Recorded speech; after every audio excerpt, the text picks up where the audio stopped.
There's no feeling more intense than starting over. If you deleted your homework the day before it was due, as I have, or if you left your wallet at home and you have to go back after spending an hour in the commute. If you won some money at the casino and then put all your winnings on red but it came up black. If you got your best shirt dry cleaned before a wedding and then immediately dropped food on it. If you won an argument with a friend and then later discovered that they just returned to their original view. Starting over is harder than starting up. If you're not ready for that, like if you've already had a bad day, then what you're about to go through might be too much. Feel free to go away and come back. I'll be here. Alright, thanks for coming with me on this trip. I'll understand if you have to take a break at any point. Just find a safe place to stop and quit the game. Don't worry, I'll save your progress, always, even your mistakes. This game is a homage to a free game that came out in 2002 titled Sexy Hiking. The author of that game was Jazuo, a mysterious Czech designer who was known at the time as the father of B-games. B-games are rough assemblages of found objects. Designers slap them together very quickly and freely, and they're often too rough and unfriendly to gain much of a following.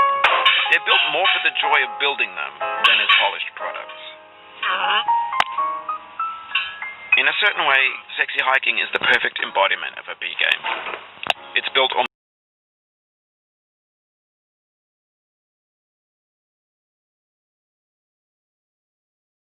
simply to drag yourself up a mountain with a hammer. And that act of climbing, in the digital world or in real life, has certain essential properties that give the game its flavor. No amount of forward progress is guaranteed. Some cliffs are too sheer or too slippery, and the player is constantly, unremittingly in danger of falling and losing everything. Anyway, when you start Sexy Hiking, you're standing next to this dead tree that blocks the way to the entire rest of the game.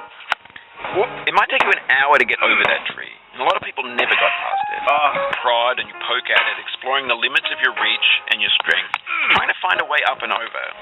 And there's a sense of truth in that lack of compromise. Most obstacles in video game worlds are fake. You can be completely confident in your ability to get through them once you have the correct method or the correct equipment or just by spending enough time. In that sense, every pixelated obstacle in Sexy Hiking is real. The obstacles in Sexy Hiking are unyielding, and that makes the game uniquely frustrating. But I'm not sure Jazuo intended to make a frustrating game. The frustration is just essential to the act of climbing, and it's authentic to the process of building this mountain. I'd have an idea for a new obstacle, and I'd build it, test it, and it would usually turn out to be unreasonably hard. But I couldn't bring myself to make it easier. It already felt like my inability to get past the new obstacle was my fault as a player rather than as a builder. Imaginary mountains build themselves from our efforts to climb them, and it's our repeated attempts to reach the summit that turns those mountains into something real. When you're building a video game world, you're building with ideas, and that can be like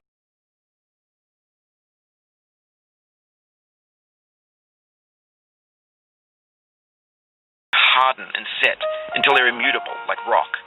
And at that point, you can't change the world, not without breaking it into pieces and starting fresh with new ideas.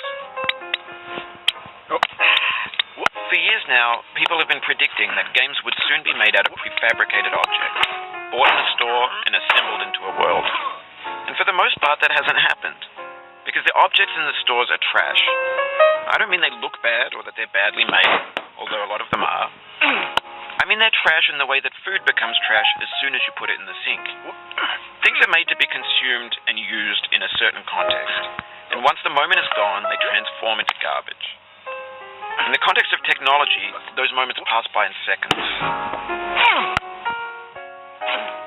Over time, we've poured more and more refuse into this vast digital landfill that we call the internet. It now vastly outnumbers and outweighs the things that are fresh and untainted and unused.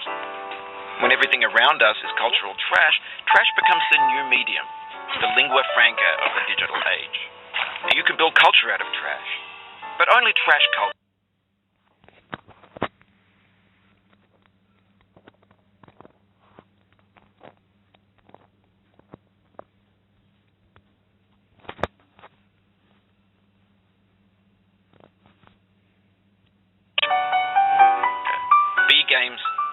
movies.